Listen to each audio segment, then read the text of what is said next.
मध्य प्रदेश विधानसभा का बजट सत्र 10 मार्च से शुरू होने जा रहा है। प्रदेश की मोहन सरकार वित्तीय वर्ष 2025 और 26 का बजट 12 मार्च को विधानसभा में पेश करेगी। इस बजट से एमपी के लोगों को काफी उम्मीदें हैं। महिलाओं को उम्मीद है कि गैस सिलेंडर से लेकर घरेलू खान पान के सामानों के दाम कम होंगे, तो वहीं युवा वर्ग भी मोहन सरकार के बजट में होने वाले ऐलानों को लेकर टकटकी लगाए हुए है। युवाओं को उम्मीद है कि इस बार के बजट में मोहन सरकार उनकी बेरोजगारी को कम करने के लिए कोई न कोई नई योजना जरूर लाएगा। ऐसे में महिला से लेकर युवा और बुजुर्ग बजट सत्र को लेकर क्या सोचते हैं, उनकी क्या उम्मीदें हैं, इसे लेकर हमारे संवाददाता नागेंद्र सिंह एमपी की जनता से खास बातचीत। सरकार से तो यही उम्मीद करते हैं कि जो बजट आने वाला है उसमें जो रोज़मर्रा की चीज़ें हैं, जो दैनिक आवश्यकताओं की चीज़ें हैं, तो उनका दाम कम किया जाए। जैसे रसोई गैस है, उसका दाम निरंतर बढ़ता जा रहा है, शक्कर के दाम बढ़ रहे हैं, तेल के दाम बढ़ रहे हैं। तो जो मध्यम वर्गीय परिवार है, निम्न वर्गीय परिवार है, उनके लिए दैनिक आवश्यकताओं की पूर्ति करना भी संभव नहीं हो पा रहा है। तो सरकार से हम यही उम्मीद करेंगे कि जो दैनिक आवश्यकताओं की चीज़ें हैं, जो बेसिक है, जिनके बिना किसी भी व्यक्ति का जीवन संभव नहीं है, उन चीज़ों को कम किया जाए, उनके रेट कम किए जाए। और जो पेट्रोल के दाम निरंतर बढ़ रहे हैं, जो हम वर्किंग लोग हैं तो उन लोगों को भी बहुत दिक्कत पड़ रही है। पेट्रोल के दाम जो आसमान छू रहे हैं उनको धीरे धीरे नीचे लाने का प्रयास किया जाए, अर्थव्यवस्था को सुधारा जाए। और कोई भी चीज़ के रेट अगर एक बार बढ़ जाते हैं तो वो दोबारा नीचे नहीं आते, ये हम सभी जानते हैं। पर फिर भी हम सरकार से उम्मीद करेंगे कि जो बजट पेश कर रही है तो उन चीज़ों के रेट कम किया जाए, जिससे कि सभी लोग सामान्य रूप से जीवन जी सके और कम से कम अपना भरण पोषण कर सके और अपने जीवन को आसानी से जी सके।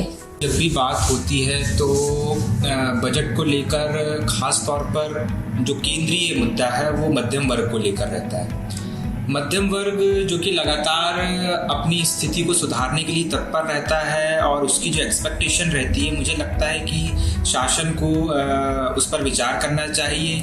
खास तौर पर जो एक बड़ी आबादी हमारे यहाँ मिडिल क्लास की, उनकी जो बुनियादी समस्याएं हैं, जैसे उनके भोजन की व्यवस्था हो, या आज हम देख रहे हैं कि जिस तरीके से महंगाई बढ़ रही है और आम जो चीज़ें हैं जैसे दाल है, खाद्यान्न तेल है, ये केंद्रीय जो है मुद्दे रहने चाहिए। इसके अलावा और भी दूसरी चीज़ें हैं, स्वास्थ्य की जो समस्या है, अस्पतालों में आज आप देख रहे हैं स्वास्थ्य के लिए इतना बजट आता है लेकिन फिर भी हमारे अस्पतालों की जो स्थिति है वो ठीक नहीं हो पा रही है। डिलीवरी की जो महिलाएं रहती है, प्रसव में जो महिलाएं रहती हैं, उनके साथ भी उनको हालांकि कई सारी योजनाओं का लाभ भी मिल रहा है, लेकिन जो एक बुनियादी स्वच्छता की बात यदि हॉस्पिटल में देखें तो वहाँ पर ये कमी देखने को मिलती है। डॉक्टर्स लगभग नदारत वहाँ पर रहते हैं, ये चीज़ें हैं। शिक्षा की बात करें तो अनएम्प्लॉयमेंट एक बड़ा मुद्दा है ही युवाओं के लिए, और मेरा ऐसा मानना है कि आंकड़ों पर ही सिर्फ बात ना हो, क्योंकि ज़्यादातर हम देखते हैं कि शासन और शासन के जो लीडर्स हैं, सरकार में जो लीडर, जिस भी पार्टी के लीडर्स हैं, उनसे मेरी यही डिमांड है, अपील है कि आंकड़ों के हिसाब से देखें, डेटा के हिसाब से देखें तो काफ़ी चीज़ें सुधरी हुई समझ आती हैं, लेकिन जब हम ज़मीनी स्तर पर देखें तो हकीकत कुछ और होती है ना।